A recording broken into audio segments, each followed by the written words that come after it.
La producción de vehículos ha ido creciendo en el mundo de manera sostenida a lo largo de 70 años y México ha logrado una muy buena posición. Nuestro país es el séptimo productor de vehículos y el sexto en autopartes a nivel mundial. Sin duda es una industria pujante que mantiene una perspectiva muy positiva a futuro. Sin embargo, los salarios de quienes trabajan en ese sector no reflejan precisamente el crecimiento que tienen sus empleadores. Y hoy vamos a charlar con un especialista que nos va a explicar esta paradoja entre la alta productividad y el salario digno en la industria automotriz. Este es Diálogos desde la Frontera. Acompáñenme.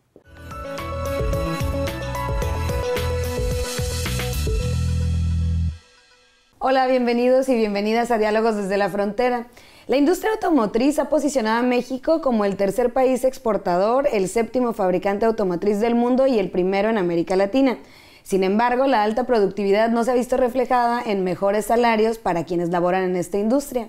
Y este tema ha sido estudiado por nuestro invitado del día de hoy, el doctor Humberto García. Él es especialista en desarrollo económico y regional y profesor investigador del Departamento de Estudios Sociales del COLEF en nuestra sede de Nogales, Sonora. Bienvenido, Humberto, muchas gracias por estar aquí. Muchas gracias por la invitación, Flor. Un gusto estar aquí.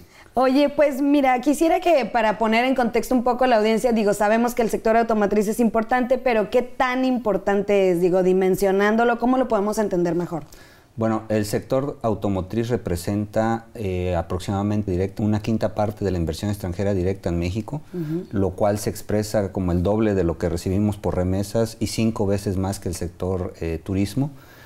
También genera aproximadamente 1 millón de empleos directos distribuidos entre las plantas de ensamble final, que son las que arman a los automóviles, como las autopartes también. Y bueno, hay un proceso de industrialización muy importante en México en los últimos, ¿qué será?, 30 años después del Telecán. Y entonces tiene una importancia muy relevante en la estructura económica en México. ¿De cuánto estamos hablando? ¿Cuántas plantas hay alrededor? ¿Sabemos esa cifra? Bueno, la última cifra que tenía hasta este momento eran de 25 plantas, pero se están agregando inversiones extranjeras continuamente. Entonces podemos estar hablando incluso de un mayor número de plantas ensambladoras y de autopartes, con todo lo que también implica en cuanto a la transferencia de funciones de investigación y desarrollo. ¿Qué significa esto? Significa que las plantas no tan solo vienen a armar los automóviles aquí, sino que también están transfiriendo algunas funciones para, por ejemplo, utilizar nuevos materiales, utilizar nuevos diseños industriales. Entonces, México no tan solo se está posicionando en cuanto a la producción en masa de vehículos, sino también en la investigación de ciertos instrumentos y aditivos para los automóviles. Componentes, otro tipo de intervenciones, digamos, que no tienen que ver nada más con el armar y mandar. Y mandar, exactamente, y que tienen un valor agregado mucho mayor. Ahora, el tema de la industria automotriz fue primordial y sigue siendo prioritario tanto en el Tratado de Libre Comercio que se tenía anteriormente como la renegociación que se hizo apenas hace un tiempo, y cambiaron muchas cosas también por cuestiones de la administración de Trump, que ha sido como muy vocal y muy proteccionista en términos de la industria automotriz, que se regrese, por así decirlo, a Estados Unidos. En fin, todos estos componentes que de repente escuchamos en las noticias pero que no alcanzamos a entender bien. ¿Qué cambió para la industria automotriz con el nuevo tratado? Bueno, el origen de esta renegociación en el sector automotriz en específico está en el hecho de que México ahora tiene 10 veces más, se incrementó 10 veces el superávit comercial que tiene México respecto a Estados Unidos a partir de la firma del Tratado de Libre Comercio. ¿Qué fue lo que cambió? Bueno, en este proceso de renegociación lo que cambió fundamentalmente fue el contenido regional de un automóvil. Antes se podía armar un automóvil con el 62.55% de un automóvil, tenía que estar producido con alguna planta instalada en México, Estados Unidos o Canadá. Ese contenido regional se incrementó al 75% en esta renegociación, y de ese 75%, el 40% de ese contenido regional se impuso en la negociación que debe de estar producido en plantas donde se pague $16 la hora. Esto no obliga a México a incrementar los salarios necesariamente, porque el 60% restante puede estar producido en plantas donde no haya este condicionamiento de $16 la hora. O sea, para ponerlo como ejemplificado, quiere decir que, por ejemplo, Estados Unidos, una compañía estadounidense de carros puede mandar su producto a ensamblaje y a lo mejor a que le hagan el 70% del carro se produzca aquí en México. El 60%. El 60%. Y luego se regresa al país de origen y allá se termina, como que dice, de armar. Es correcto. Ese es el salario que se está considerando como $16, es correcto. Entonces México de alguna manera no se ve obligado a asumir ese salario. No necesariamente, pero lo que sí es que México va a participar aproximadamente en un 10% en actividades de investigación y desarrollo y en la producción de motores, transmisiones y baterías, que es donde más o menos tenemos esos niveles salariales parecidos a ese $16 la hora. Y entonces, con el tratado hasta ahorita, ¿sigue todavía en negociaciones la cuestión del sector automotriz? Bueno, ya las negociaciones, según tengo entendido, terminaron. Ahora está más bien ratificándose en el Congreso de Estados Unidos y se tiene que ratificar por los congresos también de México y Canadá. ¿En tu opinión fue un acuerdo de beneficio mutuo, tripartito? Bueno, la negociación fue muy intensa, ¿no? Duró más tiempo de lo que se consideraba. Me parece que es un acuerdo que, menos en el sector automotriz, deja a todos un poco parejos. O sea, sí hubo un cambio en el contenido regional. Esto, de alguna manera, va a propiciar nuevas inversiones en México, pero también en Estados Unidos y Canadá. Entonces, el hecho de que el contenido regional se haya incrementado implica que la mayor parte ya no se va a tratar de importar tanto de Asia o de otros países, y esto va a hacer que probablemente algunas empresas que están allá vengan a producir a México o a Estados Unidos o Canadá. Y en ese sentido creo que va la intención también de esta charla, que tiene que ver con los salarios. El sector automotriz y los salarios, el doctor Jorge Carrillo y tú han estado al pendiente de este tema, y precisamente hay ahí una paradoja, ¿no? Y así lo mencionan ustedes, entre el pujante sector automotriz, la industria automotriz que crece y tiene mucha productividad, pero que no se ha visto necesariamente reflejado en salarios dignos. No hablemos de los $16 la hora, pero ni siquiera en lo que se consideraría un salario digno. ¿Por qué está pasando esto? Bueno, puede haber muchas interpretaciones respecto a esto, pero indudablemente lo que sí está detrás es una política de contención salarial que existió en México, que ha existido en México hasta este gobierno que lo liberó. El incremento del salario mínimo era siempre asociado con el incremento de la inflación y normalmente era muy pequeño. Entonces, es una política económica que se llevó a cabo. Bueno, esto nos lo tienes que explicar mucho más a detalle. Vamos a hacer una pequeña pausa. No se vayan, estamos en Diálogos desde la Frontera. Ya regresamos. Bienvenidos de regreso a Diálogos desde la Frontera. Estamos platicando con el doctor Humberto García sobre la industria automotriz asociada. Y bueno, antes de irnos estábamos hablando de los salarios, porque de alguna manera nos has dicho el panorama positivo que tiene la industria automotriz en México. Es muy importante. Con el tratado se logró, al menos hasta ahorita, tener una negociación pues más o menos favorable. Pero sabemos, y ustedes han estado investigando con otros de tus colegas al respecto, de que los salarios de quienes trabajan en este sector no necesariamente son ni los mejores, ni siquiera dignos. Entonces, ¿cuál es el problema de estos salarios y por qué en esta industria, que pareciera tener todo a su favor en términos de los ingresos suficientes o demás para tener buenos salarios, siguen siendo tan malos? ¿A qué se debe? Bueno, antes que nada hay que señalar que los salarios promedio que se pagan en el sector, de acuerdo a datos que tenemos del INEGI y de la Asociación Mexicana de la Industria Automotriz, son mejores que en el resto de la industria manufacturera. Eso sí está en las estadísticas, es un hecho. No es el doble, pero sí muy cercano al doble de los salarios que se pagan en el resto de la manufactura, lo cual significa que la industria sí está pagando bien. Pero el asunto es que respecto a lo que se requiere, lo que requiere un trabajador para tener una vida digna, por decirlo de una manera, ahí es donde está fallando. Y sobre todo también cuando uno ve cómo se ha incrementado la productividad en el sector respecto al incremento de los salarios. Nosotros estimamos, y digo nosotros, Jorge Carrillo y el grupo de investigación que hemos emprendido esta tarea, que la productividad en el sector ha avanzado como un 45%, mientras que los salarios se han estancado en un 10%. Entonces, no es que se pague mal, sino que si nosotros viéramos que, que el salario crece a la par con la productividad, ahí es el problema, ¿no? Entonces, eso, digamos, es lo que nosotros estamos propugnando o sugiriendo como medida de política económica, que el salario no tan solo sea un salario mínimo, sino que se establezca cuál es la brecha necesaria o posible y para cerrarla respecto a un salario digno, ¿no? Que es un salario que te permita pues tener un gasto en alimentación, vivienda, salud, educación, transporte y eventos inesperados.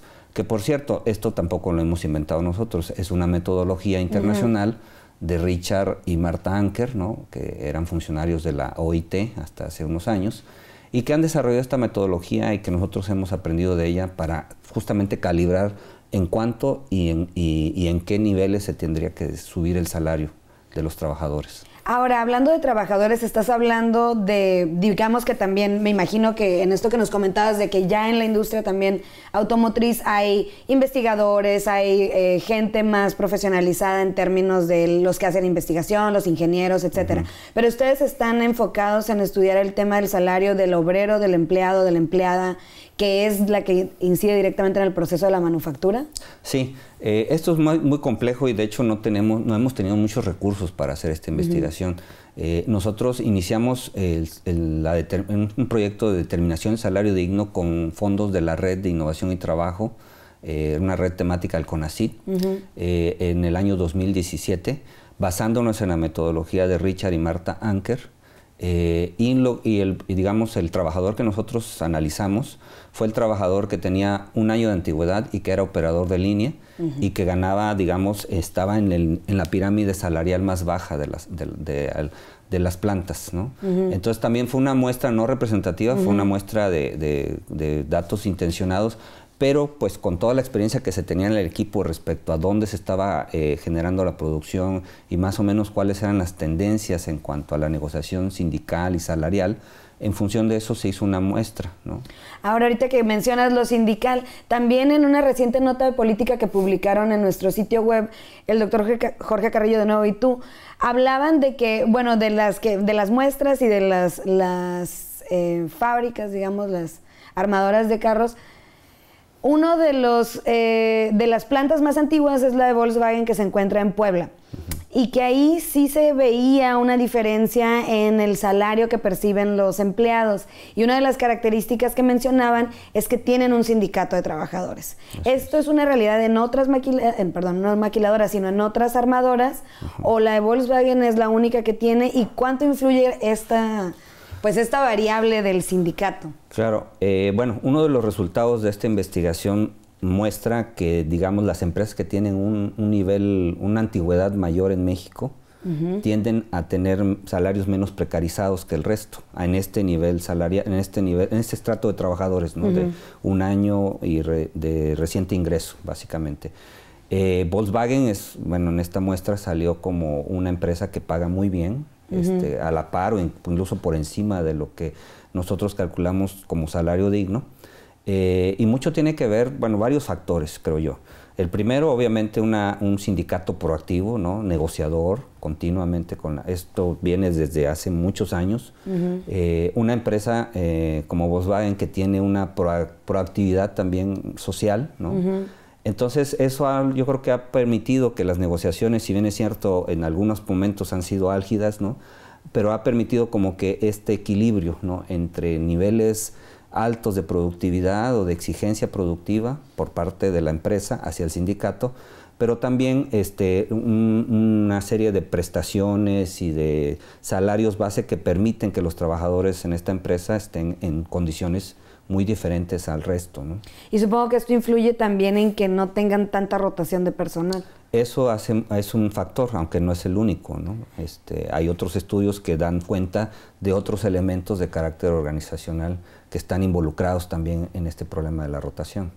Porque claro, pensando también en la eficiencia que pueden tener las empresas, la productividad de los empleados, pero pues sí, como mencionan en su artículo, o sea, resulta ser una paradoja, o sea, al final esa es la cuestión. como si hay alta productividad, pero no se ha visto reflejado en el beneficio de los trabajadores necesariamente. No en general, y esto Ajá. habría que acotarlo muy bien porque luego a veces también podemos generalizar. Exacto. Y no es en todos ni en todos los estratos. O sea, nosotros hicimos un estudio muy limitado, con recursos muy cortos, en trabajadores de recién ingreso. Normalmente en las empresas, entre más antigüedad tienes, pues vas escalando y eso también tiene un impacto en el salario. Entonces, pudiéramos hablar, en lugar de un blanco y negro, podríamos hablar de un gris, ¿no? En el que sí, evidentemente, es necesario pues, calibrar mejor los cálculos, ¿no? Con base en la dieta familiar y en las condiciones locales, incrementar el tamaño de muestra, obviamente, y justamente encontrar en la medida que equilibre, que es una cuestión de grado básicamente, y que las condiciones van cambiando conforme uno se va moviendo de ciudad en ciudad y de empresa en empresa, ¿no? Claro, vamos a hacer otra pausa y ahorita regresamos, no se vayan, estamos en Diálogos desde la Frontera. Bienvenidos de regreso a Diálogos desde la Frontera, estamos platicando con el doctor Humberto García y bueno, estamos hablando del sector automotriz y también el tema de los salarios. Y nada más quisiera como, pues acotar el tema en términos de precisamente esta investigación que han hecho, si nos pudieras como dar los principales resultados que hasta ahorita han tenido y cuáles son los retos y cuáles son también las propuestas tanto para, pues sí, claro, que siga mejorando el sector automotriz, que sigan las buenas condiciones para esta industria, pero también para que los trabajadores y las trabajadoras tengan mejores salarios. ¿Cuáles son los retos? Bueno, antes que nada mencionar que México es un caso paradigmático en América Latina, en donde la productividad, a pesar de lo que se diga, se ha incrementado, y sin embargo los salarios mínimos hasta este año que se incrementó al doble, el salario mínimo, no había existido este incremento, digamos, o los incrementos habían sido muy marginales. Entonces, realmente está todo por hacerse en este aspecto. Aunque el salario mínimo ahora ya se incrementó, habría que calibrarlo en términos de las necesidades locales. O sea, no es lo mismo vivir, por ejemplo, en Hermosillo, donde el calor en verano alcanza los 50, 55 grados, donde el costo de la vivienda es mucho mayor por el lado de la energía eléctrica, claro, a vivir en zonas como Tijuana, donde es otro clima. Entonces, el propósito justamente de la investigación que tenemos ahora de salario digno es, primero, determinarlo, utilizando esta metodología que es internacional y que se puede comparar con otros países y con otros sectores, pero sobre todo calibrando las necesidades locales en cuanto a lo que sucede, en cuanto a los gastos de una familia en un lugar determinado, y utilizando, digamos, las estadísticas nacionales, los censos de población y vivienda, la encuesta ingreso-gasto, los datos de Coneval, ¿sí? Principalmente. Entonces, lo que estamos nosotros iniciando, bueno, yo soy uno del parte del equipo, ¿no? Con Jorge Carrillo, con el equipo que tenemos en Hermosillo, en Toluca, en Aguascalientes, en Puebla, y probablemente lo hagamos también en Chihuahua y en Monterrey, justamente calibrar cuáles, digamos, las brechas que existen entre lo que se paga y lo que debería de pagarse. Tal vez no para aumentar el salario al otro día, pero sí tener una escala de decir, bueno, nos tenemos que ir aproximando a este nivel, así como lo sucede con las certificaciones de calidad y de medio ambiente, en donde, bueno, partes de un punto que no es óptimo, pero que eventualmente creas un plan o una hoja de ruta para poder llegar a ese punto ideal, pues, en este caso al salario digno, ¿no? ¿Y las empresas son receptivas a este tipo de, pues, recomendaciones? Bueno, justamente la otra parte, que es una parte más propositiva de esta metodología, es no solamente preguntar a los trabajadores, sino preguntar también a las empresas cuál es su opinión, ¿no? Para que participen también en la calibración de ese número que nosotros estemos dando. Entonces, yo creo que sí es necesario, y qué bueno que se incrementó el salario mínimo, por lo menos en la zona fronteriza, porque pone en el punto sobre algo que era un asunto pendiente desde hace muchos años, ¿no? Que es mejorar el bienestar social. O sea, se trataría en todo caso de una fórmula proactiva donde hubiera un escalamiento económico, pero a la par de un escalamiento social, en bienestar social. Y en ese aspecto creo que hace falta mucho por hacer. Hay que, bueno, obviamente esto es una metodología que contribuye a esa discusión, que no pretende ser la única, y creo que hay otros grupos de investigación en México, afortunadamente, que pueden alimentar esta línea, pero me parece que sí es necesario plantearlo, ¿sí? Las empresas pueden seguir ganando y deben de seguir haciéndolo, pero con un enfoque donde la distribución del ingreso sea un poco más equitativa.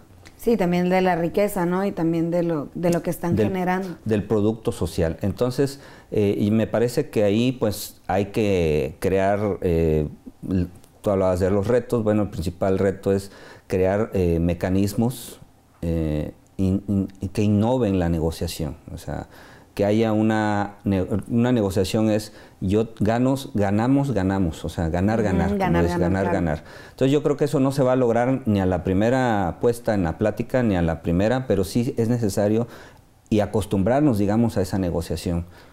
¿Y en términos de los sindicatos, por ejemplo? Bueno, los sindicatos son un actor muy importante en este proceso, ¿no? O sea, un sindicato que realmente negocie las condiciones, las mejores condiciones para sus agremiados, pero también un esquema de democracia sindical, ¿no? Esto creo que es todavía un término que es muy amplio y que puede entenderse cualquier cosa por esto, pero el hecho de que México, a través del Congreso, nuestro Poder Legislativo, haya reiterado el convenio 98 de la Organización Internacional del Trabajo, que fundamentalmente lo que plantea es la libertad sindical, creo que es un paso importante a nivel formal.